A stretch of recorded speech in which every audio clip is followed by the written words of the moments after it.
नमस्कार दोस्तों, स्वागत है आपका इस सीरीज़ में जिसका नाम है what I learned about investing from Darwin. What I learned about investing from Darwin. मैं बता दूं आपको पहले से, इसमें कोई मैं बहुत हम्बल होने की कोशिश नहीं कर रहा हूं। शुरू में जब मैंने करियर शुरू किया था, मुझे पता भी नहीं था मैं करियर शुरू कर रहा हूं। तो मैंने 2 महीने के बाद नौकरी छोड़ दी थी क्योंकि पैसे बहुत कम मिल रहे थे और काम बहुत ज़्यादा मुश्किल लग रहा था। फिर मैंने नौकरी की, उसमें पैसे ठीक-ठाक मिल रहे थे, काम काफ़ी ज़्यादा करवा रहे थे। फिर मैंने अपना खुद का बिज़नेस करने की कोशिश की, उसमें पैसे नहीं मिल रहे थे और काम भी बहुत कम था। फिर उसके बाद और ज़्यादा बिज़नेस करने की कोशिश की, उसमें और पैसे नहीं मिल रहे थे। नहीं मिल रहे थे मतलब जा रहे थे। मैं कहीं न कहीं से इकट्ठा करके किसी से उधार माँग के खर्च कर रहा था और ये सिलसिला चला तकरीबन 4 साल के लिए।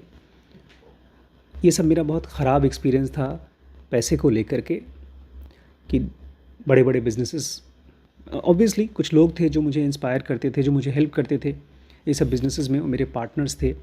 कुछ सीनियर्स थे जो मुझसे ऑलमोस्ट 15-20 साल बड़े थे, जैसे मैं आपसे बड़ा हूँ। तो उनकी वजह से मुझे फाइनेंशियल लॉस तो नहीं बहुत समझ में आ रहा है, बिकॉज़ नौकरी थी नहीं उस समय, लेकिन टाइम का बहुत बड़ा लॉस हुआ। मैं देखता हूँ अगर वो 4 साल तक मैंने किसी स्किल को सीखा होता तो आज मेरे पास 4 साल का एक्स्ट्रा टाइम होता और शायद जो मेरी नेटवर्थ है वो डबल या ट्रिपल भी हो सकती थी। तो मैं आपको शुरू से ये बताना चाहता हूँ कि मैं बहुत डरपोक इन्वेस्टर हूँ, क्योंकि पहले मैंने बहुत बड़े-बड़े रिस्क लेने की कोशिश की और अब मैं रिस्क नहीं लेना चाहता। इसके बावजूद किताबों की मदद से एक दूसरा एंगल मिला है मुझे इन्वेस्टमेंट करने का, स्पेशली इन स्टॉक मार्केट, और वो है ये पुलक प्रसाद का डार्विन्स इन्वेस्टिंग के एवोल्यूशन का तरीका इन्वेस्टिंग का। और थैंक्स टू पुलक प्रसाद और उनका फर्स्ट चैप्टर क्या है? Oh, to be a bumble bee. इस चैप्टर का मतलब आज समझ में आएगा। इस चैप्टर की वजह से मैंने सबसे पहले फाउंडेशन तैयार की है अपनी। फाउंडेशन मतलब ये सबसे इम्पॉर्टेंट चैप्टर है कि आपको बम्बल बी की तरह होना चाहिए। इसका प्रैक्टिकल एप्लीकेशन ये है कि जब भी आप इन्वेस्टमेंट करें तो इतना इन्वेस्टमेंट करें कि वो पूरी तरह से लॉस हो जाए तो आपको कोई दिक्कत ना हो। ये फिगर आपके दिमाग में होनी चाहिए। आपके पास 1000 रुपये हैं तो भी आपके दिमाग में फिगर होनी चाहिए कि मैं 1000 में से कितना कम्प्लीटली लॉस कर दूं, मुझे कोई दिक्कत नहीं होती। जिसको ये चीज़ पता नहीं है, उसके बैंक में जितने भी पैसे हैं वो ख़त्म हो जाएंगे इन्वेस्टमेंट में, क्योंकि इन्वेस्टमेंट का काम, ऐप्स का काम इतना ज़्यादा आसान है और इतना ज़्यादा एडिक्टिव है, यहाँ तक कि अमेज़ॉन की शॉपिंग से भी ज़्यादा आसान है। अमेज़ॉन में अगर आपको बुक ख़रीदना हो तो आपको बुक या कोई चीज़ खरीदनी हो, सेलेक्ट करना होता है, पे करते समय 2 बटन दबाने पड़ते हैं। 2 बटन, बाय नाउ पहले, उसके बाद पेमेंट का बटन दबाना पड़ता है। और उसके बाद भी अगर आपको किताब पसंद नहीं आई या कोई सामान जो आपने पसंद नहीं किया तो वापस हो जाएगा, पूरा पैसा वापस मिलेगा। स्टॉक में ऐसा नहीं होगा। आज मैंने एक स्टॉक सुंदरम फाइनेंस के नाम से एक कंपनी है जो मैंने ख़रीद लिया। 4 रुपये का एक स्टॉक था, 1000 रुपये का ख़रीद लिया, मतलब 4000 का ख़रीद लिया। और तब तक से पता चला कि सुंदरम फाइनेंस नहीं थी, वो सुंदरम कुछ और कंपनी थी। वापस बेचने की कोशिश की तो नीचे लिखा था, सॉरी, ये स्टॉक को आप डे ट्रेडिंग नहीं कर सकते, आज के आज खरीद के आज के आज नहीं बेच सकते। तो ये भी अच्छा ही हुआ कि मुझे 4000 से एक लेसन मिल गया कि 10 बार सोचो अगर किसी स्टॉक को ख़रीदना चाहते हो तो मैं शुरू से बता दूं कि मैं बहुत डरपोक इन्वेस्टर हूँ और मुझे लगता है ये सही है। ये ऐसा ही है जैसे कोई आदमी कार चलाते समय सीट बेल्ट पहने, बाइक चलाते समय हेलमेट पहने और उसके बाद भी कार एकदम लिमिटेड स्पीड से चलाए कि वो तुरंत कंट्रोल में रख सके, ब्रेक दबा सके। बाइक चलाते समय एकदम धीरे धीरे चलाए। मेरे लिए इम्पॉर्टेंट ये है कि मैं डेस्टिनेशन पे पहुंचूं, ना कि जल्दी पहुंचूं। क्योंकि अब मैं कंफर्टेबल हूँ। एक और चीज़ मुझे अब समझ में आ रही है, बिकॉज़ मैं एक साथ कई लोगों से गाइडेंस ले रहा हूँ। हमारे फैमिली के एक मेंबर हैं गोपाल, जो पिछले 2 साल से स्टॉक में काम कर रहे हैं, पैसे कमाए भी हैं। मन्नत जो सीए कर रहा है, ऑलमोस्ट कंप्लीट हो गया है, वो भी स्टॉक्स में काम कर रहा है। पापा जो पिछले कई सालों से 20-30 सालों से स्टॉक में काम कर रहे हैं। इन सब से बात करते करते मुझे ये चीज़ समझ में आई है, ये सभी लोग स्टॉक्स खरीद रहे हैं ऐसे जैसे कोई आदमी जंगल में जाके लकड़ी काट रहा है या फल तोड़ रहा है। मतलब जंगल में जाने का कोई रोड नहीं है, जंगल में जाने का कोई हाईवे नहीं बना है। लोग जाते हैं, उसी से रोड बन जाता है। लेकिन अगर आप बहुत गहरे जंगल में चले गए तो आप खो भी सकते हैं। थैंक्स टू पुलक प्रसाद, इस किताब के ज़रिए मेरे दिमाग में स्टॉक मार्केट में घुसने का, वापस आने का एक रोड बन रहा है। ज़्यादातर लोग, जैसे हमारे देवांश हैं, फैमिली मेम्बर हैं, वो कॉन्फिडेंटली बात करते हैं, मतलब वोकैबलरी, पीएनई, प्रॉफिट और इस सब चीज़ों को ऐसे बात करते हैं जैसे हम लोग घर की चीज़ों को यूज़ करते हैं। चम्मच, गिलास, शीशे की गिलास। जो घर के बच्चे हैं वो अपने एक्सपीरियंस से जानते हैं कि शीशे की गिलास को अगर बहुत कैजुअली हैंडल किया तो टूट जाता है। लेकिन इतना ही आसान नहीं है जब आप किसी स्टॉक को खरीदते हैं। आज इसी काम में ही मुझे एक बहुत हेल्पफुल चीज़ दिखाई दी फ्रॉम पुलक प्रसाद। जैसे हम देख रहे थे पुलक प्रसाद का इन्वेस्टमेंट में जो पोर्टफोलियो है, मतलब जो कंपनीज उन्होंने ख़रीदा है, उसमें एक कंपनी है बर्जर पेंट्स। ठीक है, बर्जर पेंट्स। सबसे अच्छी कंपनी कौन सी है इस समय पेंट्स में? Asian paints. तो बात ये हो रही थी ग्रुप में कि भाई बर्जर पेंट्स क्यों खरीदा पुलक प्रसाद ने, एशियन पेंट्स क्यों नहीं खरीदा? तो फिर मैं सोचने लगा सही बात है यार, बात क्यों नहीं खरीदा। तब तक से गोपाल, जिसका 2-2.5 साल का एक्सपीरियंस है, मेरे से तो बहुत आगे है, उसने कहा एक नया कंपनी आई है, उसका नाम है ओपस। मैंने कहा वाह यार, ओपस नई पेंट की कंपनी, प्रॉमिसिंग होगी। उसने बताया ओपस बहुत अच्छी कंपनी है, उसको लेना चाहिए। और अभी पेंट का सीज़न कम है, इसलिए रेवेन्यू कम होगा। जैसे ही गर्मी आएंगी, पेंट का सीज़न आ जाएगा और फिर रेवेन्यू बढ़ जाएगा। मैंने कहा इतना सब सोच पाता है लड़का, बहुत अच्छी चीज़ है। लेकिन फिर मैंने जो पुलक प्रसाद की किताब से अपने माइंड में एक रोड बनाना शुरू किया है, हाईवे, उसको मैंने सोचना शुरू किया कि क्या ओपस ख़रीदना चाहिए या बर्जर पेंट्स या एशियन पेंट्स। मोटे मोटे में क्या ओपस ख़रीदना चाहिए, बिकॉज ओपस नई कंपनी है। मैंने जाके सर्च करने की कोशिश की, ओपस नाम की कोई कंपनी नहीं है। ओपस नाम की कोई कंपनी नहीं है। पूरे 2-3-4 मिनट लग गए खोजते खोजते, तब पता चला आदित्य बिरला की ग्रासिम नाम की कंपनी है जिसके शेयर खरीदे बेचे जाते हैं, जिसके नीचे ये ओपस है। इस चीज़ को बड़ी मम्मी ने एक आर्टिकल में पढ़ा था कि फरवरी 2023 या 24 में ओपस ब्रांड लॉन्च हुआ है। मैंने कहा बड़ी अच्छी बात है। कल का लेसन अप्लाई हो गया आज के आज। कल हमने पढ़ा था कि क्यों हमारे पुलक प्रसाद ऐसी कंपनीज़ में इन्वेस्टमेंट नहीं करते जिनके पास मल्टीपल अलग अलग कंपनीज़ होती हैं। जैसे ये जो आदित्य बिरला की कंपनी है ओपस ग्रासिम, उसमें खाली पेंट का बिज़नेस नहीं है, ये तो नया चालू किया। उनके पास सीमेंट का बिज़नेस है, अल्ट्राटेक या कोई और भी आदित्य की, और 4-5 बिजनेसेस हैं। और उसको देख करके अगर मैंने ये किताब नहीं पढ़ा होता, मैं फ्रैंकली बता रहा हूँ, मैं खुश हो गया होता कि यार ये ओपस या आदित्य बिरला या ग्रासिम कंपनी बहुत अच्छी है, क्योंकि इसके पास एक नहीं मल्टीपल सोर्स ऑफ इनकम है। तो मार्केट कंपनी तो मजबूत होगी ही। मुझे बड़ी खुशी होती, क्योंकि एक आदमी के पास खाली एक नौकरी है या एक बिज़नेस है, उससे पैसे आ रहे हैं, लेकिन एक के पास 4 बिजनेस से पैसे आ रहे हैं, तो कौन ज़्यादा ताकतवर है भाई? 4 बिजनेस वाला। ये हमारा इंट्यूटिव माइंड सिस्टम 1 बोलता। और लकीली ज़ीरोधा में जब आप किसी स्टॉक को देखते हैं, नीचे ऊपर करते हैं, तो उसमें एक फंडामेंटल दिया हुआ है, और फंडामेंटल को जैसे आप क्लिक करेंगे, उसमें एक रेवेन्यू सेक्शन दिया गया, उसको बटन दबाएंगे तो गोल गोल वो बनता है, उसमें बार नहीं, पाई चार्ट। और उस पाई चार्ट में दिया गया है कि रेवेन्यू कहाँ कहाँ से आ रहा है। जैसे ग्रासिम कंपनी का रेवेन्यू 3-4 जगहों से आ रहा है, और वहीं एशियन पेंट का रेवेन्यू खाली पेंट से आ रहा है, और ये बर्जर पेंट का रेवेन्यू पेंट से आ रहा है।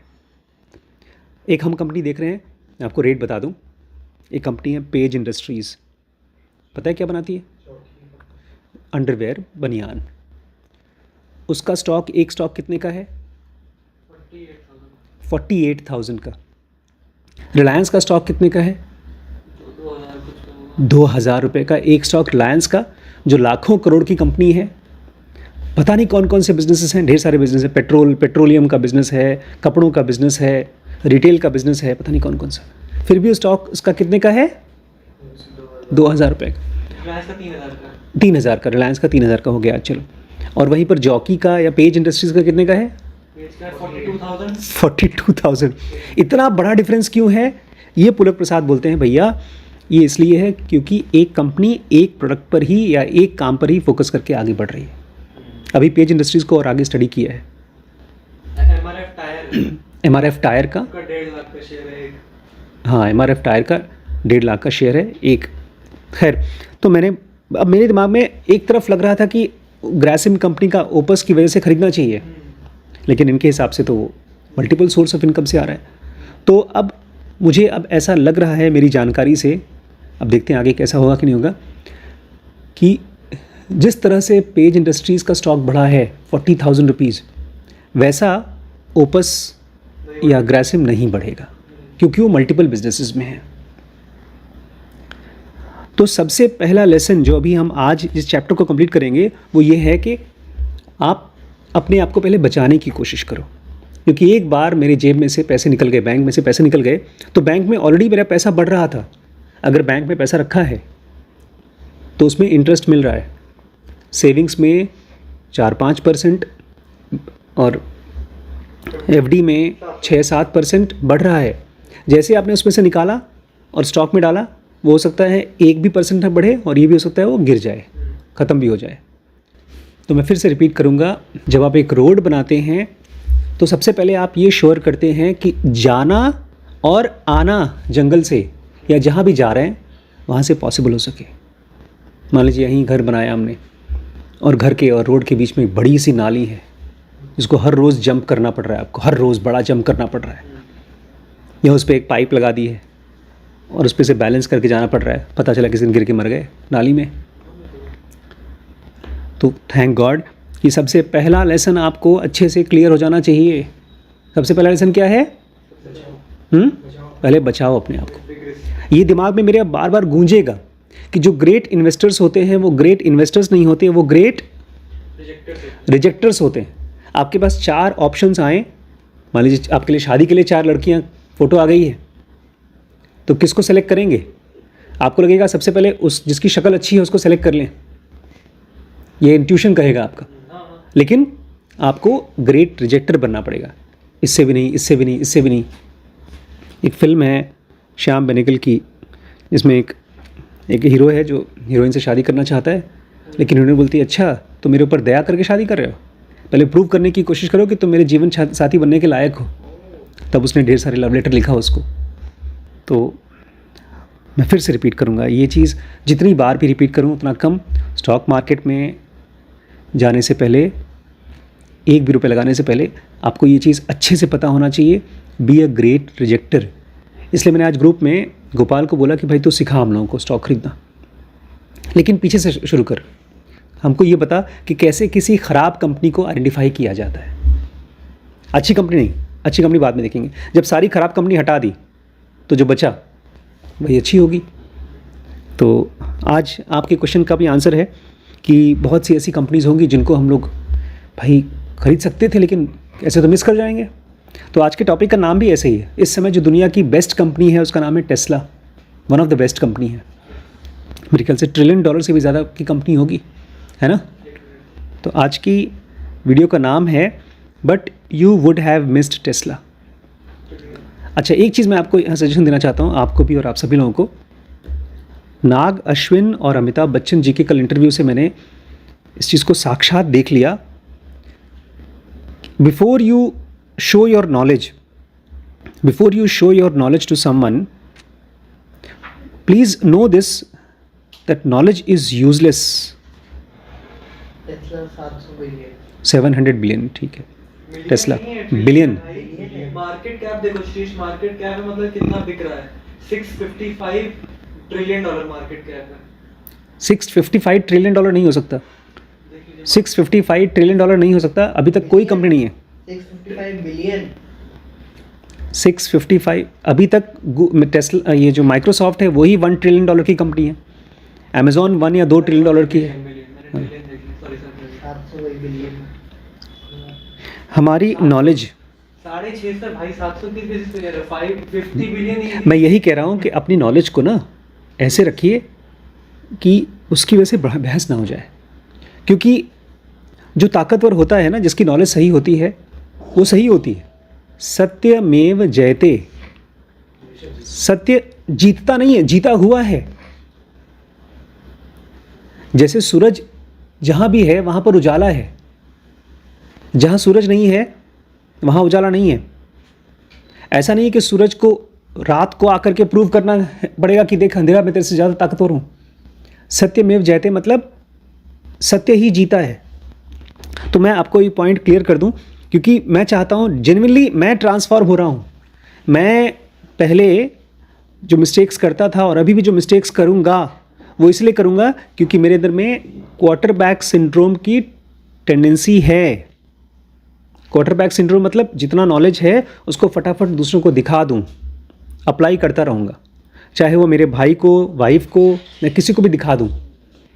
और अब मैं देख रहा हूँ जो लोग भी सक्सेसफुल हो पाए हैं एक लिमिट के बियॉन्ड, वो सब इम्पोस्टर सिंड्रोम टाइप की फीलिंग आती है उनके अंदर में। तो मुझे रिपीट करने में कोई दिक्कत नहीं होगी, बल्कि मैं चाहूँगा कि मैं 100 बार रिपीट करूँ कि जब भी आप स्टॉक मार्केट में या किसी भी मार्केट में इन्वेस्ट करना चाहते हैं तो सबसे पहले आप ये डिसाइड करिए क्या बचना है, बचना है, बचना है, बचना है, बचना है। कोई ऐसा इन्वेस्टमेंट ना हो जाए कि मैं ख़त्म हो जाऊं। ये कोई छोटी मोटी चीज़ नहीं है, ये कोई आसान चीज़ नहीं है, और ये कोई ऐसी चीज़ नहीं है कि आपको हमेशा याद रहे। ये जो लेसन है इन्वेस्टमेंट में घुसने से पहले, कि सबसे पहले आप अपने आप को बचाइए। वॉरेन बफेट ने इसको कहा है, save your money rule number 1 and never forget rule number 2। इसी लेसन को बाद में मुझे समझ में आएगा। एक तरह से कहीं चोट लग जाए, किसी को, कोई मर रहा हो और उसको और मारो, पक्का करो कि वो मर जाए। एक गोली मारो और वो मर जाए, फिर भी 4-5 गोलियां मारो ताकि वो अच्छे से मर जाए। ऐसे अपने दिमाग में ये बात घुसेड़ लीजिए, क्योंकि मेरी जान पहचान में जितने भी लोग हैं जो स्टॉक मार्केट में हैं, वो सब जैसे ही इन्वेस्टमेंट करते हैं या जैसे ही किसी भी इन्वेस्टमेंट में घुसते हैं, 2-4 चीज़ों में अगर सक्सेसफुल हो गए तो वो लोग रिस्क लेना शुरू कर देते हैं, आउटसाइज्ड रिस्क, बड़े बड़े रिस्क। तो आज का वीडियो लास्ट वीडियो है इस चैप्टर का, but you would have missed a Tesla. हम लोग अगर ये डिसाइड करेंगे कि हम एक कॉन्ग्लोमेरेट को छोड़ देंगे, क्योंकि मैंने आज यही प्रैक्टिकली अप्लाई किया कि ग्रासिम इंडस्ट्रीज़ में इन्वेस्टमेंट नहीं करना है, जबकि बहुत अच्छी कंपनी है, उसके पास मल्टीपल सोर्स ऑफ इनकम है, क्योंकि लॉन्ग टर्म में वो पेज इंडस्ट्रीज़ की तरह एक काम नहीं कर रहा है, वो मल्टीपल काम कर रहा है। ये चीज़ केवल इस किताब से मुझे समझ में आया है। अभी तक ये लेसन बेचारे गोपाल को भी नहीं पता। अच्छा, लेसन बहुत लोगों को पता होता है लेकिन भूल जाते हैं। लेसन ऐसा होता है जैसे आप बाउंड्री बनाते हैं, दीवार बनाते हैं, बांध बनाते हैं, पानी के बहाव से बांध रुका रहता है, पानी को रोकता है। तो जब आपके मन में एक स्ट्रॉन्ग फीलिंग आएगी, अरे यार ये बड़ी अच्छी कंपनी है। इसलिए आज जब मैं उन 15-20 कंपनीज़ को देख रहा था जिसमें पुलक प्रसाद में इन्वेस्टमेंट किया है, मैं अपने आप को जानबूझ के रोक रहा था उन कंपनीज़ में इन्वेस्टमेंट करने के लिए जिसको देख करके मुझे लगा था मैं तो जानता हूँ इसको, ये तो अच्छी कंपनी होगी। वैभव ने भी कहा ये चीज़ कि जिसमें पुलक प्रसाद ने इन्वेस्टमेंट किया हो और हम उस कंपनी को जानते हों, वहाँ पर कर देते हैं इन्वेस्टमेंट। ये जो हमको फीलिंग आती है कि हम जानते हैं, ये सिस्टम 1 ज़बरदस्ती हमें बेवकूफ़ बनाता है। कह रहे हैं या वी वुड हैव, अगर आप रूल बनाते हैं कि बड़ी बड़ी कंपनी में या टेस्ला में क्यों नहीं इन्वेस्ट करते ये? पुलक प्रसाद के रूल के हिसाब से टेस्ला में इन्वेस्ट क्यों नहीं करते? कौन कौन से तरीके हैं? हाँ ये चैप्टर है, बट यू वुड हैव, हाँ। हो गए 6 पॉइंट खत्म। हाँ 6 पॉइंट खत्म हो गए, तो 6 पॉइंट में ये टेस्ला में इन्वेस्टमेंट नहीं करते, तो क्यों नहीं करते? मैं आपसे पूछ रहा हूँ। अभी तक जितने भी तरीके से ये डिस्कार्ड कर रहे हैं रूल्स, उसमें टेस्ला कौन से रूल में आती है? यही पिछला रूल नहीं, इसके पहले वाला, वेयर द पक विल बी, क्योंकि फास्ट चेंजिंग कंपनी है, हाँ, नई कंपनी है, फास्ट चेंजिंग इंडस्ट्रीज में ये पैसा नहीं लगाते। और ईवी फास्ट चेंजिंग इंडस्ट्री। कहते हैं हम तो भैया वहाँ पर पैसा लगाते हैं। मैंने इस बार इनफैक्ट पूछा, चैट जीपीटी से यही पूछा, ये स्टेटमेंट पूछा कि मुझे ऐसी कंपनीज बताओ जो स्टैब्लिश्ड इंडस्ट्रीज़ में लूजर्स और विनर्स डिसाइड हो चुका है। वो लूजर्स और विनर्स मतलब ये तो भैया पक्के विनर्स हैं। तो टेस्ला उसमें नहीं आती, क्योंकि ये फास्ट चेंजिंग इंडस्ट्री है। कौन सी इंडस्ट्री? Fast changing. नहीं, टेस्ला कौन सी इंडस्ट्री का है? ईवी, कार की इंडस्ट्री तो बहुत पुरानी है, ये 100 साल पुरानी कार की। ये ईवी इंडस्ट्री है। कौन सी? Electric vehicle. ये नई इंडस्ट्री है। तो कह रहे हैं आप सही कह रहे हैं, हम इसको मिस कर देते। Yep, we would have missed, we ensure a very long list of risks. हमने आपके सामने ढेर सारी लिस्ट बनाई है। एंश्यू किया है मतलब परहेज किया है। This is the core element of our investment strategy. Pulak Prasad $5 billion का इन्वेस्टमेंट फंड मैनेज कर रहे हैं। बोले हमारे इन्वेस्टमेंट स्ट्रैटेजी का कोर यही है, क्या? Avoid the risks. We don't invest in businesses run by crooks, we detest turn arounds. आपके भाई ने कहा टर्न अराउंड्स को क्यों मना करो? कह रहे हैं हम क्रूक्स की, चोरों चक्कू की कंपनी में पैसा नहीं लगाते, हम टर्न अराउंड कंपनीज में पैसा नहीं लगाते। We stay away from leverage as possible. जिन कंपनीज के ऊपर उधारी होती है उसमें पैसा नहीं लगाते। We refuse to engage with M&A addicts. जो कंपनीज मर्जर एक्विजिशन के चक्कर में पड़ गई हैं, हम उनके साथ पैसा नहीं लगाते। We can't figure out fast changing industries. हम बहुत तेजी से बदलने वाली इंडस्ट्रीज को फिगर आउट नहीं कर सकते। And we don't align our sales with unaligned owners. ये उन कंपनीज में भी पैसा नहीं लगाते जहाँ पर ओनर्स का अलाइनमेंट स्टॉक होल्डर्स के अलाइनमेंट के साथ नहीं है।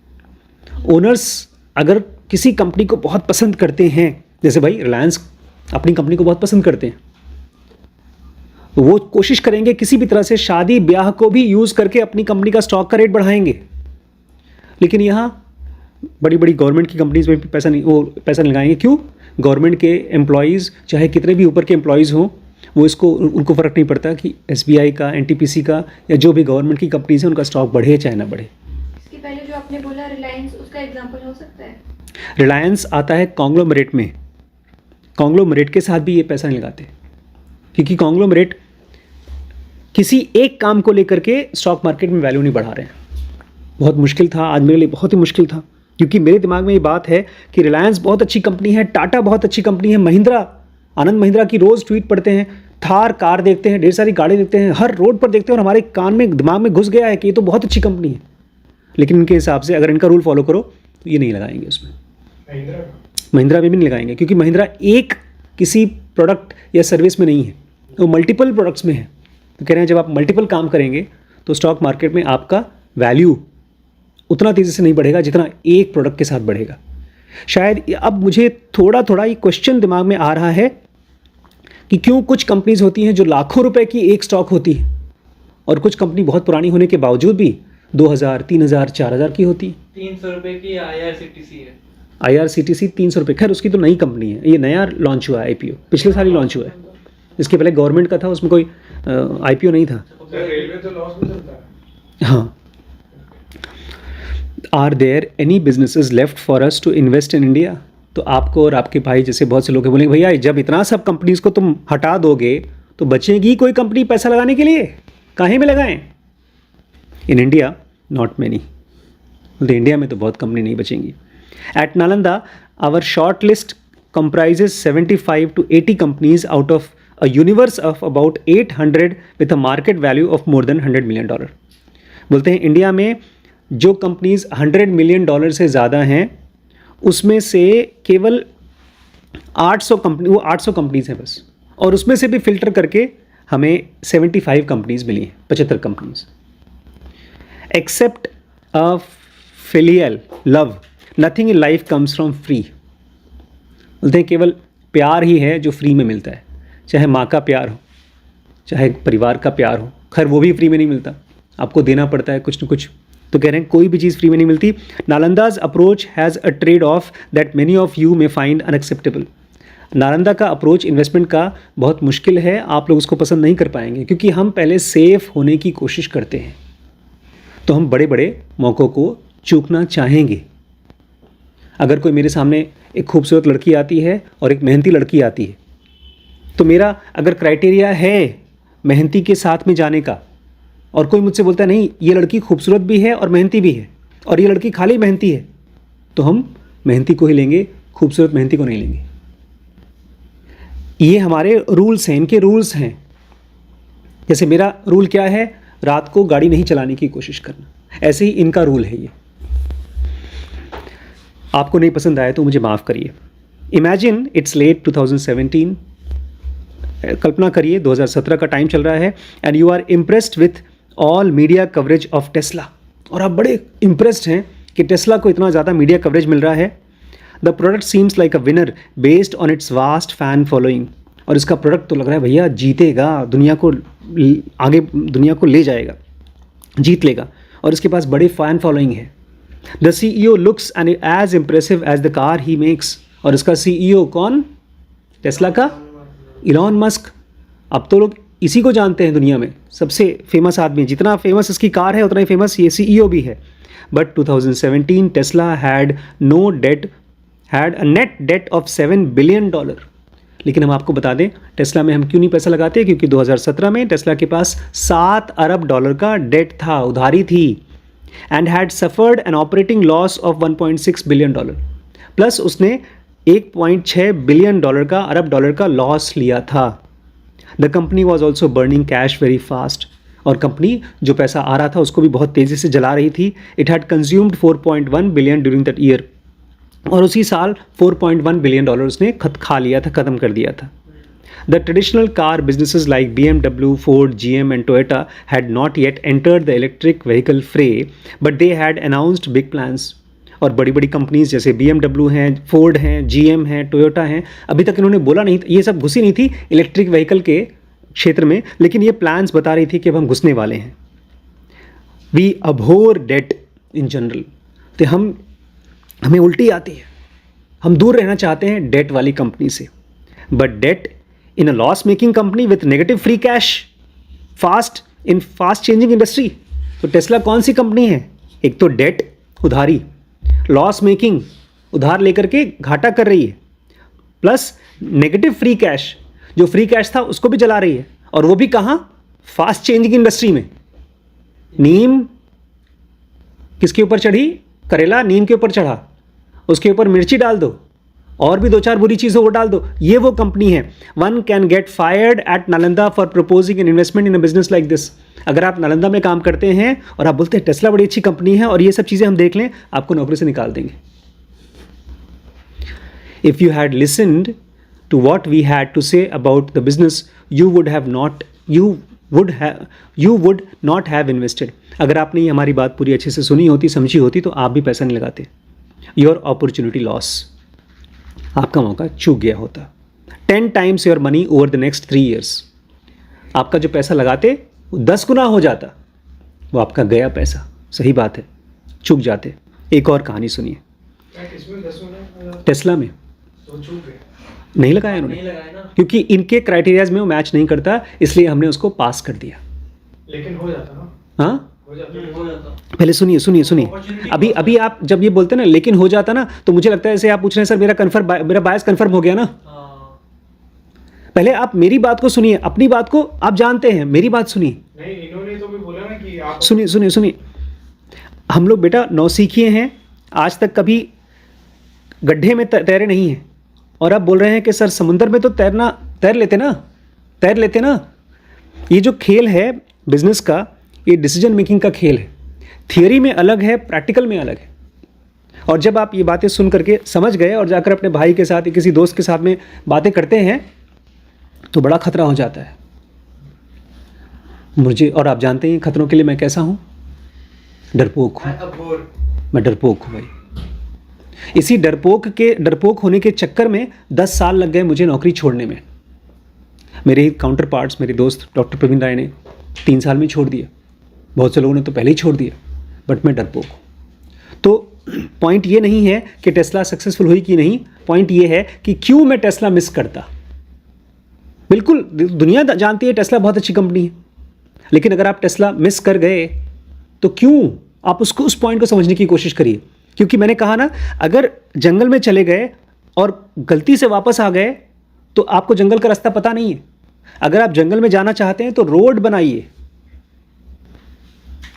टेस्ला जैसी एक और कंपनी है, उसके बारे में सुनिए, होपफुली मेरी बात आपके दिमाग में घुसेगी और जम जाएगी।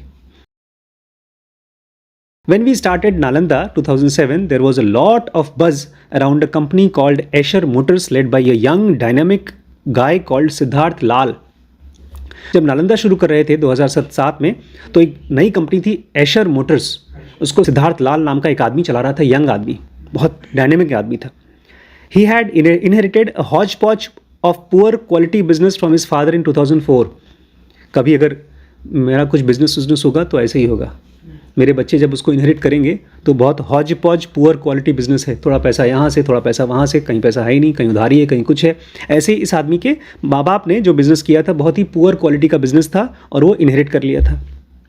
ये क्या क्या करते थे, मोटरसाइकिल बनाते थे, जूते चप्पल बनाते थे, कपड़े बनाते थे, ट्रैक्टर बनाते थे, ट्रक्स बनाते थे, ऑटो कॉम्पोनेंट्स बनाते थे, गाड़ियों का सामान बनाते थे, एंड फ्यू अदर प्रोडक्ट्स, और इसके अलावा भी कुछ सामान बनाते थे। And none was an industry leader, और इसमें से कोई भी प्रोडक्ट इंडस्ट्री का लीडर नहीं था। इन अ रिमार्केबली बोल्ड स्ट्रैटेजिक मूव, इस लड़के के दिमाग में पता नहीं क्या आया, इसने एक बहुत बड़ा बोल्ड स्ट्रैटेजिक मतलब रणनीति खेली, चक्रव्यूह तोड़ने जैसा, जैसा अर्जुन ने किया था। लाल डिसाइडेड टू डाइवर्स्ट 13 of 15 बिजनेसेस। लाल ने डिसाइड किया, सिद्धार्थ लाल ने, कि जो 15 बिजनेस हैं उसमें से 13 बिजनेस को मैं बंद कर रहा हूं, divest, to focus on just 2 products. अब मैं खाली 2 प्रोडक्ट पे फोकस करूंगा, एक ट्रक पे और दूसरा मोटरसाइकिल पे, ट्रक पे और मोटरसाइकिल पे। Almost every analyst was gung ho about the future of Escher. They were all taken in by the dynamic leader who was aggressively culling business, something that Indian firmly rarely did. सब लोग सिद्धार्थ लाल के बारे में ऐसी बातें कर रहे थे कि यार तो स्टीव जॉब्स है, इलॉन मस्क है, बहुत दिमाग से काम कर रहा है, सब खूब उसकी गागा कर रहे थे। However, 2007 this was a turnaround story। लेकिन 2007 था और ये कहानी एक टर्न अराउंड की कहानी थी कि एक कंपनी एशर मोटर्स, बड़ी फेमस कंपनी है, आप गाड़ियों के ट्रक के सामने पीछे देखेंगे तो एशर मोटर लिखा रहता है, तो एक तरह से टर्न अराउंड कंपनी थी। और नालंदा कैपिटल में ये लोग क्या करते हैं, टर्न अराउंड कंपनी के बारे में नहीं लगाते। In 2007 this was a turn around story with no empirical evidence of success, और हमारे पास कोई पक्का नहीं था कि ये लोग सक्सेसफुल होंगे कि नहीं होंगे। Companies biggest hit the Enfield classic motorcycle, इस कंपनी का सबसे बड़ा हिट प्रोडक्ट हो गया Enfield classic motorcycle, was launched in 2002। Royal Enfield, देखिए आप सब लोग के कान आँख सब खड़े हो गए, उसी ने अपने ढेर सारे बिजनेसेस को बंद करके बनाया Enfield classic motorcycle. We decided not to invest in the business, उस समय हमने डिसाइड किया इस बिजनेस में पैसा नहीं लगाएंगे। 2010 companies motorcycle had taken on cult status in Indian consumer mind.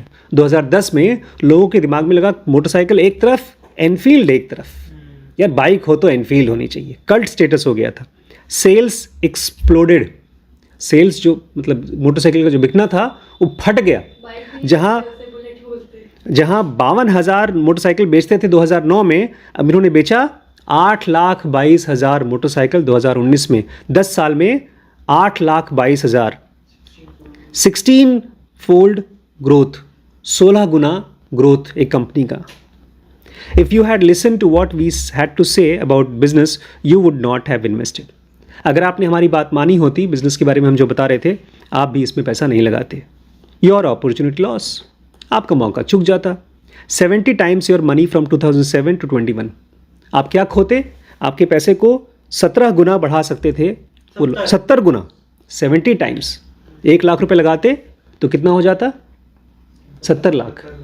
Tesla में आपने 10 गुना 10 साल में 70 गुना आपका पैसा हो जाता, आपका लॉस, अगर इनके हिसाब से चलते। अगर इनके रूल फॉलो करते तो, नालंदा के के रूल को फॉलो करते।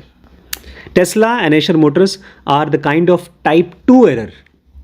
हमने अभी तक आपके साथ बात की है टाइप 1 एरर, जिसमें कि आपकी जान न चली जाए वो करना, और टाइप 2 एरर वो होता है जहां पर आप मौका चूक जाते हैं। तो बिल्कुल सही कह रहे हैं, ये टाइप 2 एरर है। We will inevitably commit because we reject highly indebted businesses, rapidly evolving industry landscapes and turnarounds. हम ऐसे बिजनेसेस को चूक जाते क्योंकि हम अपनी जान नहीं गंवाना चाहते, जिस बिजनेस को नहीं समझते। But we will not change our approach, हम अपने अप्रोच को नहीं बदलेंगे। For every Tesla and Escher, hundreds of unproven business models and turnaround stories are unceremoniously consigned to the dustbin of the history. हर बार जब एक टेस्ला या Asher company turn around करती है सक्सेसफुली, तो ऐसी कम से कम 100 कंपनीज होती हैं जो कचरे के डब्बे में चली जाती हैं, कोई उनके बारे में जानता भी नहीं है। We believe our success is contingent upon our being comfortable with missing out on Teslas and Eschers because on average avoiding type 1 error works wonders over the long term. कह रहे हम ये मानते हैं कि जब तक आप टाइप 2 एरर करने के लिए कंफर्टेबल नहीं होंगे, टाइप 2 एरर मतलब मौका चूक लो, मौका चूक लो, मौका चूक लो, जब तक उसके लिए कंफर्टेबल नहीं होंगे और जब तक टाइप 1 एरर से आप डरेंगे नहीं, तब तक आप सुपर सक्सेसफुल नहीं होंगे जैसे हम लोग हो रहे हैं। ये टाइप 1 एरर को अवॉइड करना वर्क्स वंडर्स। इसलिए मैं स्कूल में पढ़ने वाले बच्चों को पहले ये कहूँगा कि तुम्हारे मन में अगर ये बात आ रही है कि मैं सुसाइड कर लूँगा, मेरा डिप्रेशन में चला जाऊँगा, उससे बचो और उसके बाद में टॉप करने की और पता नहीं क्या क्या करने की कोशिश करना। टॉप करना टाइप 2 एरर है। इट हैज़ डन सो फार। इस तरीके से हमने आज तक किया है और हम सक्सेसफुल रहे हैं। आज की लास्ट स्टोरी है, इस चैप्टर का नाम था ओह बी ए बम्बल बी। बम्बल बी मतलब मधुमक्खी जो पाई जाती है, बड़ी खूबसूरत सी होती, पीली और काले रंग की होती है। A bumble bee is a hairy insect with barely measures an inch in length. Bumble bee बहुत बाल वाला इंसेक्ट होता है जिसका साइज़ 1 इंच के बराबर होता है। The species there are about 300 of them. इसके अलग अलग 300 वेराइटी हैं। It have been around for about 30 million years. ये धरती को आज तक जिंदा है 3 करोड़ साल से। इंसानों से बहुत पुरानी स्पीसीज है, बहुत पुरानी। They are preyed upon by crab, spiders and birds. इसको खाते कौन है? इसको क्रैब्स, स्पाइडर्स खाते हैं, बड़े बड़े केकड़े, मकड़ी, क्रैब, स्पाइडर्स, और कुछ चिड़िया भी इसको खाती हैं। Their survival strategy was beautifully demonstrated in an experiment conducted by Dr. Tom Inks and Professor Lars Chitka of Queen Mary University of London, whose work was published in Science Daily in 2008. ये कैसे इतने सालों से, इतने करोड़ों सालों से survive कर रही हैं? इसका बहुत अच्छा एक्सपेरिमेंट किया गया डॉक्टर टॉम इंग और प्रोफेसर लार्स चिटका द्वारा लंदन के क्वीन मेरी यूनिवर्सिटी में, और उसको बाद में साइंस डेली में 2008 में पब्लिश भी किया गया। The scientists created a garden of artificial flowers that also contained some robotic crab spiders. एक गार्डन बनाया गया नकली, जिसमें कि कुछ फूल डाले गए और वहाँ पर छोटे छोटे रोबोट के मकड़ी बनाई गई जो इनको खाने की एक्टिंग करेगी। They hid some spiders and made other visible. कुछ मकड़ियों को छुपा के रखा और कुछ को दिखा के रखा, देख सकती हैं। Whenever a bumblebee landed on a flower with a crab spider, the spider captured the bumblebee between its foam pincer. जब भी उस फूल पर बैठ गया कोई मक्खी बम्बलबी जिसमें ये क्रैब स्पाइडर था, तो उसके अंदर में पकड़ने के लिए पिंसर्स थे, फोम पिंसर्स। मरते नहीं थे पर पकड़ लेते थे, मतलब रोबोटिक थे, रिमोट कंट्रोल से चलाकर पकड़ लेते थे लोग। जाल एक तरह। हाँ, एक तरह से जाल पकड़ बचा दिया था। Within few seconds the robotic spiders released the bee. और कुछ सेकंड बाद वो छोड़ भी देते थे, पकड़ा बट छोड़ दिया। The team found that bumblebees soon started committing more type 2 errors. इस टीम ने देखा अब बम्बल बी ने उन जगहों पर भी जाना बंद कर दिया जहाँ पर वो नहीं थे, उन फूल पर भी जाना बंद कर दिया जहाँ पर वो मकड़ियाँ नहीं थीं। मौका चूक गया, टेस्ला, एशर मोटर चूक गया, एप्पल चूक गया, अच्छी अच्छी कंपनी चूक गए। They started avoiding flowers where there were no spiders, thereby reducing their foraging efficiency. इतना उड़ उड़ के जा रहे हैं फूलों के पास, मेहनत कर रहे हैं, लेकिन कुछ पा ही नहीं रहे, मौका चूक रहा है। In the wild, this instinct to avoid danger at the cost of going hungry must have played a significant role in the tremendous success of the species over millions of years. देखिए, आज की date में दुनिया में कितनी बम्बल B होंगी? अरबों में होंगी। आज की डेट में दुनिया में कितने शेर होंगे? 20,000। मुश्किल से 20,000। बड़े ताकतवर हैं शेर, लेकिन ख़त्म क्यों हो गए? क्योंकि वो डरते नहीं थे, टाइप 1 एरर नहीं करते थे, वो टाइप 2 एरर करते थे। कहीं देखा इंसान को, अटैक कर दिया, उसके बाद इंसानों ने उनको अटैक करना शुरू कर दिया। वो टाइप 1 एरर करते थे, शेर कमिट करते थे ना। टाइप 2 में तो वो टाइप 1 एरर उनसे होता ही नहीं था। वो तो हर एक ऐसे शेर, बाघ, चीता, ये तो जंगल के राजा हैं, इनको काहे का डर? एरर में तो हमने पढ़ा था कि टाइप 1 एरर मतलब मैं एक शेर हूँ, मेरे लिए टाइप 1 एरर पता है क्या होगा? अरे ये इंसान है, इससे बच के रहो। लेकिन कोई भी शेर आपसे बचता है? आप शेर से बचते हैं? ये तो ऐसे हुआ ना कि हम उससे बचें, क्योंकि टाइप 1 एरर हमने पढ़ा था कि people do things that they are not suppose to do, तो आपको इससे बचना है। हाँ। शेर को भी हमसे बचना होगा ना। शेर को बचना चाहिए इंसानों से। तो वो टाइप 1 एरर करता है। हाँ। टाइप 1 एरर के बारे में सोचता ही नहीं, वो तो टाइप 2 एरर करता है। टाइप 2 में तो जैसे जैसे बम्बल भी जाती नहीं थी, तो वो करता था टाइप 2, मतलब वो जाता था इंसान के पास, डरता नहीं था। टाइप 2 एरर क्या है? ये मिस कर देना कई सारी। उसमें हम वो जिसमें हम People don't do things that they are not supposed to do. Type 2 Yes. नहीं। That they are supposed to do. Sorry. That they are supposed to do. कोई ऐसा मौका जो मैं करना चाहिए, एग्जाम में एक क्वेश्चन का आंसर लिखना चाहिए, नहीं लिखा आपने, वो है टाइप 2 एरर। कह रहे हैं जंगल में insects avoid danger at the cost of going hungry. जो कीड़े मकोड़े हैं, और जो भी कीड़े मकोड़े इतने सालों से सर्वाइव कर रहे हैं, वो लोग अपनी जान बचाते हैं भूखे रह करके भी। Insects avoid danger at the cost of going hungry must have played a significant role in the tremendous success of species over a million years. अब एक शेर जब किसी को अटैक करता है तो वो कौन सा एरर करता है? टाइप 1 एरर करता है। कैसे? मान लीजिए हाथी है, हाथी का वो शिकार करने जा रहा है, हाथी उससे ज़्यादा ताकतवर है, वो हाथी से कुचल, हाथी से तो ज़्यादा ताकतवर है, लेकिन शेर किसी से भी नहीं डरता। शेर इनकी तरह है, अपनी मम्मी से नहीं डरता, पापा से नहीं डरता, किसी से भी नहीं डरता, निडर है, कॉन्फिडेंट है, आप ही की तरह है, वो डरता ही नहीं। भैया जहां डरना चाहिए वहां तो डरो, शेर डरता ही नहीं। दैट मींस वो कमिट कर रहा है। टाइप 1 एरर कर रहा है, उसके दिमाग में टाइप 1 एरर का विचार भी नहीं आ रहा है। उसको लगता है कोई मुझे मार ही नहीं सकता, इसलिए उनकी स्पीशीज खत्म हो रही है। अभी हमने पढ़ा, कंपनी थी बेयर, 140 अरब डॉलर की कंपनी थी, गई 60 अरब डॉलर की कंपनी ले ली। उसको टाइप 2 एरर करना चाहिए था, उस मोंसांटा नाम था उस कंपनी का, उसको देखकर बोलना चाहिए था भैया हम तुमसे डरते हैं, खा गए। ये ऐसे ही हैं जैसे आप सब लोग चलो आज होटल जाते हैं, खाना खाते हैं, पिज़्ज़ा खाते हैं, अरे पिज़्ज़ा खाओगे पेट खराब होगा, पचेगा नहीं, अरे पचा लेंगे। टाइप 2 एरर कर रहे हैं, टाइप 1 एरर कर रहे हैं। टाइप 2 एरर आपको करना चाहिए। मान लीजिए आप पिज़्ज़ा खा रहे हैं, मैं आपसे मना करता हूँ मत खाओ, जैसे मैं हूँ, मैं टाइप 2 एरर सबसे ज़्यादा करता हूँ। जब मैं पिज़्ज़ा छोड़ता हूँ तो बहुत बार हेल्दी पिज़्ज़ा भी नहीं खा पाता हूँ, बहुत बार शादियों में फ्री का अच्छा खाना भी नहीं खा पाता हूँ। मैं और बड़ी मम्मी खिचड़ी खा के जाते हैं शादियों में। तो जहाँ पर आप मौका चूकने के लिए अपने आप को हैबिचुअल बनाते हैं, एक आदमी जो व्रत उपवास करता है वो टाइप 2 एरर करने को तैयार है, मौका चूकने को तैयार है। तो जो आदमी 100 मौके चुकेगा नहीं। अब मेरा दिमाग पूछ रहा है कि मुझे पेज इंडस्ट्रीज़ को खोजना है, मुझे रिलायंस में नहीं घुसना है। आज मेरे साथ ये हुआ, कल पापा से मैंने पूछा, पापा मुझे 2-3 शेयर खरीदना है, बताइए कौन सी खरीदूँ। कल ही मैंने मन्नत से पूछा, मुझे 2-3 शेयर खरीदना है, बताओ कौन सा खरीदूँ।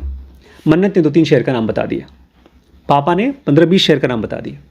लेकिन अब 15-20 में से मैं कौन सा खरीदूँ, समझ में नहीं आ रहा। चलो जो भी समझ में आया, मैंने 3-4 शेयर खरीद लिया, ऑलमोस्ट 20-22 हज़ार रुपये का शेयर खरीद लिया। आज फिर मैं रोज़ कम से कम 10 हज़ार का शेयर खरीदना चाहता हूँ। रोज़ नहीं, रोज़ 10 हज़ार का हो जाएगा तो महीने में कितना हो जाएगा, 3 लाख। साल का कितना हो जाएगा, 36 लाख। अभी इतना बजट नहीं मेरा, मुझे अभी साल में 1 लाख का खरीदना है। तो कल मैंने 20 हज़ार का खर्च कर दिया, आज 10 हज़ार का खर्च कर दिया, तो 70 हज़ार और बचे। अब मुझे 70 हज़ार में कौन सी कंपनी में लगाऊं? मुझे कम से कम खतरनाक कंपनी को पहचानना होगा। मैंने पूछा, मन्नत से पूछा, गोपाल से पूछा, पापा से पूछा। पापा ने तो बैंक वाले को दे दिया, बैंक में बैठे थे, बैंक के ऑफिसर को बताओ भाई इनको कौन सा खरीदना है। उसने बताया सर आप ICICI बैंक खरीद लीजिए। मैंने कहा क्यों भाई, तुम ICICI बैंक में नौकरी करते हो क्या? बोले सर हम तो बंधन बैंक में काम करते हैं। मैंने कहा तुम बंधन का नहीं बता रहे हो? तो सर बंधन अभी थोड़ा सा डाइसी है। मैंने कहा ICICI बैंक के बारे में पक्का है कि बढ़ेगा? सर वो अच्छी कंपनी है। कोई पक्का बोल नहीं पा रहा है। मुझे अब खोजना है पेज इंडस्ट्रीज, मुझे खोजना है MRF। जब तक वो नहीं मिलेगा तब तक मुझे नहीं करना। MRF टायर्स, उसका एक शेयर 1.5 लाख रुपए का है। अपने आप से अब पूछना शुरू करिए, ये सवाल पूछिए कि आखिर कुछ शेयर का कीमत हज़ारों में एक शेयर, मतलब 50,000, 20,000, उनका इतिहास जानने की कोशिश करिए। चैप्टर समरी, अब तक इस पूरे चैप्टर में जो हमने पढ़ा उसका summary. Evolutionary theory has taught me that Darwin दुनिया भर के जितने भी स्पीसीज़ हैं, जीव जंतु हैं, पेड़ पौधे हैं, उनको स्टडी करते थे और वो जानने की कोशिश करते थे कैसे कुछ लोग सर्वाइव कर रहे हैं, कुछ ख़त्म हो गए। तो उसको बोलते हैं एवोल्यूशनरी थियरी, कि एवोल्यूशन की प्रजाति कैसे बचती है पुराने ज़माने से। उसने इनको क्या बताया है, क्या सिखाया है?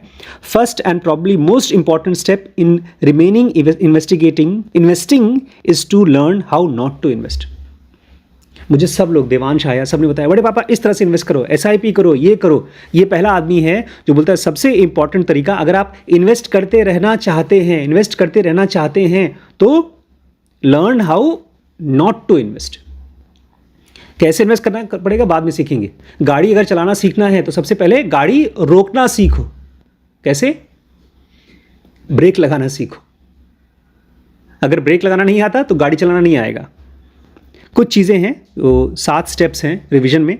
सबसे पहला, living things prioritize survival over everything else. जितने भी जीव जंतु हैं वो अपने आप को सर्वाइव कराने पर सबसे ज़्यादा प्रायोरिटी देते हैं कि जिंदा रहें। In the animal world this applies to prey and predator. जानवरों की दुनिया में एक तरफ प्रे है जिसको खाया जाता है और एक तरफ प्रेडेटर है जो खाता है, वहाँ पर ये अप्लाई होता है। Plants give up on opportunities to grow by redirecting resources when survival is at stake. पौधे ग्रो करना बंद कर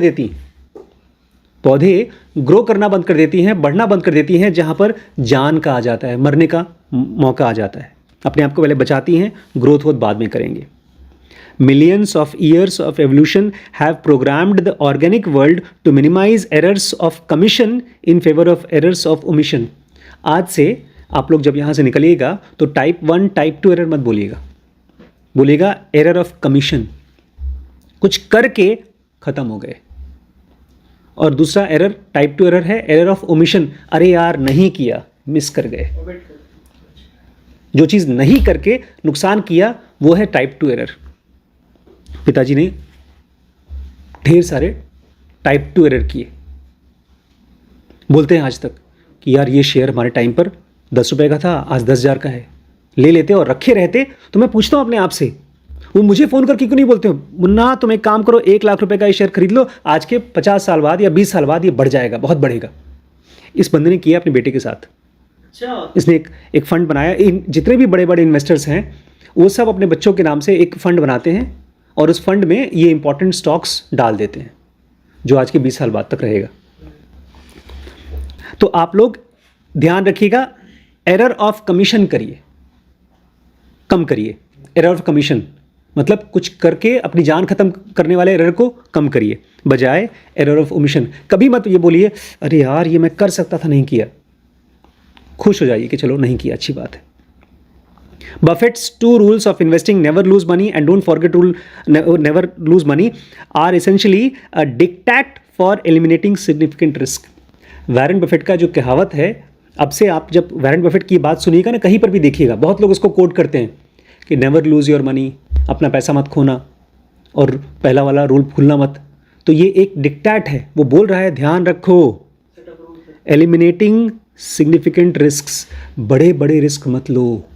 फिर भी बेयर जैसी कंपनी क्या करती है, खुद 140 रुपये कमा रही है और 60 रुपये ख़त्म कर देती है। सोचती है कि हम बहुत बड़े हैं, बड़े बड़े रिस्क लेती है। ध्यान रखिएगा, कोई बड़े बड़े रिस्क नहीं लेने हैं। At Nalanda we want to be a permanent owner of high quality business. लोग जब स्टॉक खरीदते हैं ना तो बोलते हैं यार अभी खरीदो, 2 दिन में बेच दो या 1 दिन में बेच दो, 30,000 कमा लोगे, 20,000 कमा लोगे। बोलते हैं हम नालंदा में ऐसे काम नहीं करते।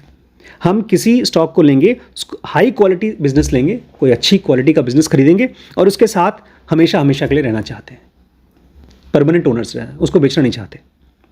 Hence we want to minimize risk before maximizing the return.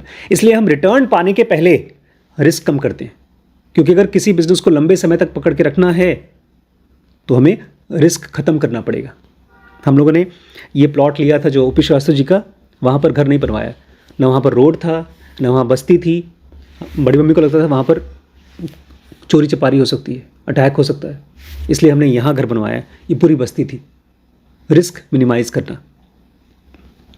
किस तरफ की बात करें ऑपरेशन वाली? अरे जो 3 साइड से रोड है 7,000 स्क्वायर फीट की, मंडी के पीछे। हाँ, सबसे पहला प्लॉट वही लिया था। जहाँ सांप निकला था। नहीं, Just like the living world, we forgo potentially juicy opportunities if the risk of losing our capital is high. मैं इसको हमेशा बोलता हूँ, जब किसी को उधार दो तो उतना ही दो जितना वापस ना मिले तो कोई टेंशन ना हो। कह रहे हैं जैसे कि दुनिया में है, लिविंग वर्ल्ड में है, ऐसे ही हम लोग भी कहीं अच्छा मौका मिलता है तो हम बोलते हैं भैया छोड़ दो। दिलीप जी बेचारे नहीं छोड़ पाए। उनको लगा आशीष भाई के साथ में अगर बिजनेस करेंगे, आशीष कश्यप के साथ में नया सेंटर खोलेंगे तो खूब पैसा आएगा। एक जूसी अपॉर्चुनिटीज़, मेरे को सेम अपॉर्चुनिटीज़ कुछ महीने पहले आई थी, मैंने उसको फोरगो कर दिया। मैंने कहा नहीं, मैं नहीं लेता, कितनी भी अच्छी प्रॉफिट वाली बिजनेस हो, मौका हो, मैं नहीं करूँगा। क्यों? क्योंकि जो पैसा मैं लगाता वो ख़त्म हो जाता। हमारे दिमाग में आता ही नहीं है कि ख़त्म हो जाएगा। हमको लगता है अरे हम लगा दें, कम पड़ेगा तो और लेके लगाते हैं। दिमाग में आता ही नहीं कि ख़त्म हो जाएगा। फ़ोन की बैटरी के लिए तो बड़े वो रहते हैं कि ख़त्म ना हो जाए, कैपिटल के लिए लगता है ख़त्म कभी होगा ही नहीं। We do this by avoiding crooks, turnarounds, high debt, serial acquirers, fast changing industries and unaligned owners. पूरे 10-15 पेज को 5 वर्ड्स में बता दिया कि कैसे ये खराब बिजनेसेस को अवॉइड करते हैं। सबसे पहला क्रूक्स, चोर उचक्कों को खोजते हैं। टर्न अराउंड को हटा देते हैं, उधारी के बिजनेस को हटाते हैं। सीरियल एक्वायरर्स को, मतलब वो बिजनेस जो कर रहा है बेचारा, उसको पता ही नहीं बिजनेस क्या करना है, एक के बाद एक कंपनी खरीदे पड़ा है। किसी तरह से कोई अच्छी कंपनी मिल जाए और उसी से हमारा बिजनेस चल जाए, जैसे हमारे जकरबर्ग जी हैं या गूगल वाले हैं। फास्ट चेंजिंग इंडस्ट्रीज़ में भी पैसा नहीं लगाते और अनअलाइंड ओनर्स के साथ भी हम पैसा नहीं लगाते। We believe we can be better investors only if we are better rejecters. Pulak Prasad कहते हैं कि भैया हम अच्छे इन्वेस्टर तभी बन पाएंगे जब हम अच्छे रिजेक्टर्स बनेंगे। और आखिरी पॉइंट है, the down side of this approach is that we occasionally walk away from potentially attractive investments. इसके घाटे भी हैं, बहुत बार अच्छे इन्वेस्टमेंट्स हमारे हाथ से निकल जाते हैं, कोई दिक्कत नहीं है। We are willing to live with this down side. मान लीजिए कोई सांप हो, मणिधारी सांप हो, मणिधारी इच्छाधारी मणिधारी, उसके साथ अगर पकड़ लो, या कोई भूत प्रेत ऐसा हो, पूजा पाठ कर लो, तंत्र की पूजा, और उसको तुम्हें अमीर बना देगा। अगर ऐसा है भी तो मैं उसके साथ में भैया फोरगो करूँगा, क्योंकि जब चिपटते हैं तो छोड़ते नहीं हैं। तो जितने भी कंपनीज़ हैं, यही मान के चलो भूत प्रेत है, सांप हैं जिसमें जहर है। Be a great rejecter than a investor. जो ग्रेट रिजेक्टर होता है वही ग्रेट इन्वेस्टर होता है। मैं रोज़ किताबों को सिलेक्ट करता हूँ, कम से कम मेरे टू बाई लिस्ट में 1000 किताबें, खरीदता ही नहीं हूँ। फिर करके 1000 में से 10 सेलेक्ट किया, 10 में से 1 सेलेक्ट किया, एक को भी कम से कम 10 दिन तक रखा, फिर जाके ख़रीदा। ऐसे ऐसे करते करते मेरी किताबों की क्वालिटी इंप्रूव हो रही है। ये इन्वेस्टमेंट की जो किताब है ना, ये वाली जो पढ़ रहे हैं आप, ये एक है उन 20 में से, वहाँ सामने पड़ी हुई है, मैंने एक दिन इकट्ठा किया है परसों। 20-25 में से एक है ये। उनको सबको शुरू किया फिर छोड़ दिया, शुरू किया फिर छोड़ दिया, पढ़ाई नहीं, रिजेक्ट कर दिया, फिर उसको मैं पढ़ रहा हूँ। तो ये था first chapter, to be a bumble bee, मतलब बिजनेस करने से पहले अपने आप को बचाना सीखो। ये तो बहुत आसान था, सबसे आसान चैप्टर यही था।